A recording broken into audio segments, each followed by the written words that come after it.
Hello, welcome to Movie Summaries. Today we are summarizing a 2019 suspenseful horror movie called Eli. Giving you all a fair warning, there are spoilers in this summary. Enjoy, and be sure to like this video and subscribe to our channel to watch more movie summary videos weekly. The movie begins with Eli, an 11-year-old boy traveling with his parents Rose and Paul to a private medical facility. Eli suffers from a rare autoimmune disease that causes severe allergic reactions to the outdoors. He can't breathe outdoors, and his skin starts burning whenever he is exposed to non-purified air. Even inside his home, he has to live his life in a sterile bubble, and has to wear an airtight hazmat suit when venturing out. Geez, I would go crazy living mostly in a bubble my whole life. As Eli and his parents are leaving their motel room, a group of rude guys start making fun of Eli in his hazmat suit. They throw what looks like little firecrackers at Eli, which startles him and causes him to trip. A rip in his suit allows air to seep into it, causing Eli to hyperventilate and struggle to breathe. Seriously, what jerks. Get a life, fellas. His parents quickly tape up the tear, calm Eli down, and get the heck out of there. As they get closer to their destination, Eli sees a red-haired girl creepily eyeing their car. Also, what's up with those cluster of fly bugs things the movie cuts to? Suspicious. Rose and Paul are taking Eli to Dr. Isabella Horn's private medical facility, in a large, old house that has been modernized and hermetically quarantined. They believe Dr. Horn is their last hope. The family has to pass through a decontamination chamber to enter the facility. Dr. Horn and her nurses greet the family on the other side of the chamber. Eli is given a separate bedroom from his parents. He is initially skeptical about taking off his hazmat suit, but once he does, he's overjoyed. He lovingly embraces his mother, after a really long time without having any allergic reaction, and enjoys comforts he was previously denied, like take an actual shower. However, his happiness is short-lived, as he begins to experience supernatural phenomena in various parts of the house. He hears strange noises, and someone heavily breathing over his window. He tells Dr. Horn about his experiences, but she dismisses his concerns, calling them normal side effects of medicines Eli is taking. Eli's first stage of treatment begins. He is taken into an operation room where the nurses strap him to an operating table. It is revealed that Eli's condition first started becoming visible 4 years ago. Dr. Horn tells Eli that he has a failing immune system. In normal, healthy bodies, stem cells in the marrow produce antibodies. However, in Eli's body, that gene is impaired. Thus, Dr. Horn tells Eli that she is going to inject a special modified virus into his body to reset his immune system. Eli slowly falls unconscious as Dr. Horn operates on him. That looks like torture. Count me out. I'd stay in the bubble instead. Eli later gains consciousness and finds himself strapped to the operating table in extreme pain. He pleads with the doctor to let him go, but she tells him the pain is a sign the medical procedure is working. Eli screams from excruciating pain, and his skin blisters. He squirms in agony, trying to free himself from the bonds before passing out again. Eli then wakes up in his bed in his room, not sure whether it was a nightmare or if it really happened. Eli then hears sounds coming from his window. When he inspects, he finds the same red-haired girl he saw on his drive over to the facility, pelting pebbles at his window. After the girl signals him to meet her, excited to finally see someone his own age, Eli sneaks downstairs, exploring the house, looking for a way to get closer to the girl. He finds a room with huge glass windows. The girl, Haley, appears on the other side of the window and introduces himself.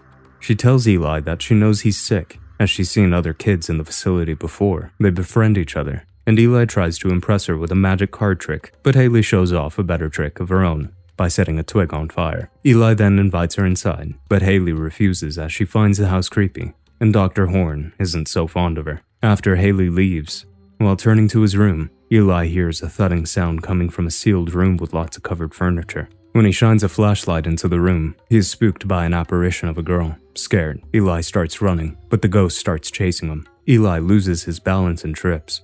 He then notices a shadow approaching him from behind a curtain. When the curtain opens, Eli's dad, Paul, appears and scolds him for wandering around the facility. Later in his room, Eli again observes thudding noises and his closet's door opening by itself. He then notices a silhouette forming behind a curtain, as if a child was hiding behind it. Eli is frightened and inspects the curtain, but doesn't find anyone. He then tries to seemingly communicate with the apparition by blowing his hot breath over the window and writing his name over the fog. The ghost responds and writes, "Lie," on the window. Eli drops his torch and retreats. He notices an apparition of a girl in the mirror standing by the window. When he checks, the apparition again disappears. He breathes a sigh of relief when the girl starts creeping out of his closet. He falls down and desperately tries to crawl away from the girl, but she grabs his leg and starts pulling him. He starts screaming, but it turns out it's actually his dad, Paul, grabbing him, trying to calm him down. Dr. Horn, Rose, and Paul discuss what's happening to Eli. Dr. Horn tells them that Eli's body is only reacting to the medical procedure. She tells them that Eli's medication is extremely strong and warns that Eli's condition could worsen before it starts to heal. Rose is worried for Eli, but Paul assures her that he will get well. The following day, Eli goes for his second procedure. He is again strapped to a table. Dr. Horn injects Eli with an injection, and Eli's body starts to burn, and he screams in pain. He tells them it's burning,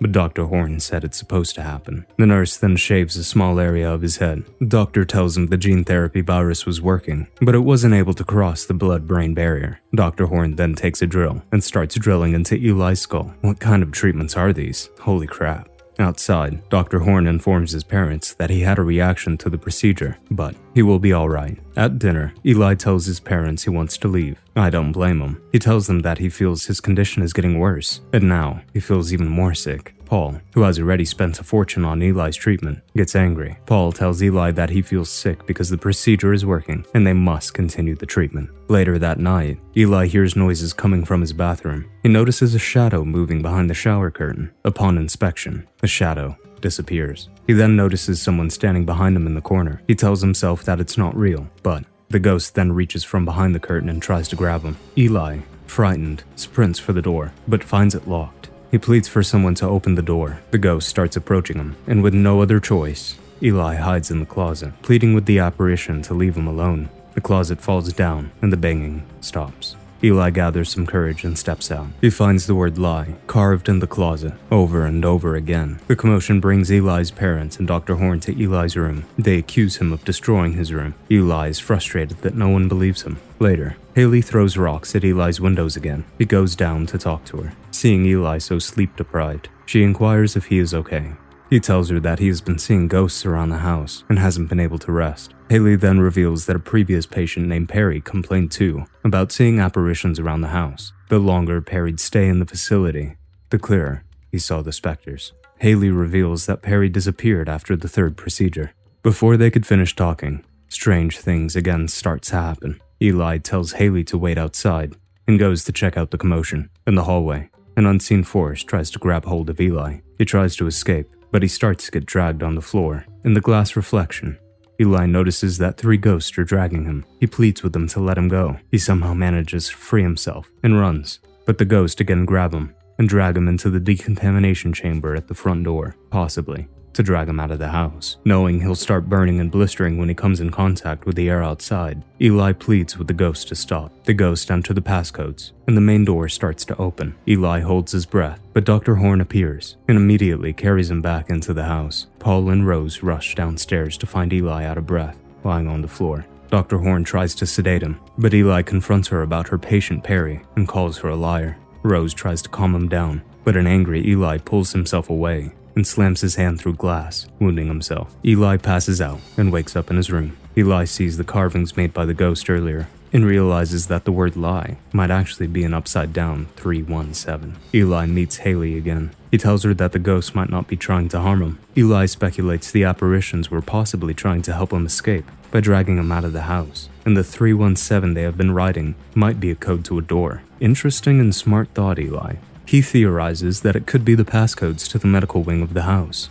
Later that night, Eli successfully sneaks into the locked part of the house using the code. He finds his way into Dr. Horn's office. He goes through her files, but struggles to find anything valuable. The ghosts then seemingly guide him through whispers. They lead him to a locker, inside of which he finds all of Dr. Horn's previous patients. He learns that all of her patients were killed by the third procedure. Shocker. Seeing the files, he freaks out and runs to his parents to tell them about what happened to Dr. Horn's previous patients, but only finds his father. Paul calms Eli down. As he hugs Eli, giving him a false sense of security, Paul injects Eli with a serum. Wow, I knew Paul looked suspicious. Never trusted him. The nurses appear and drag him towards the operating room as Eli screams. Dr. Horn is surprised to see her drug failing to work on Eli. Eli's parents' car outside somehow catches fire and distracts the nurse. Eli uses the opportunity to break free and barricades himself in Dr. Horn's personal room. There, he finds a photograph of Horn and her assistants dressed as nuns. Eli realizes that Horn is actually a nun.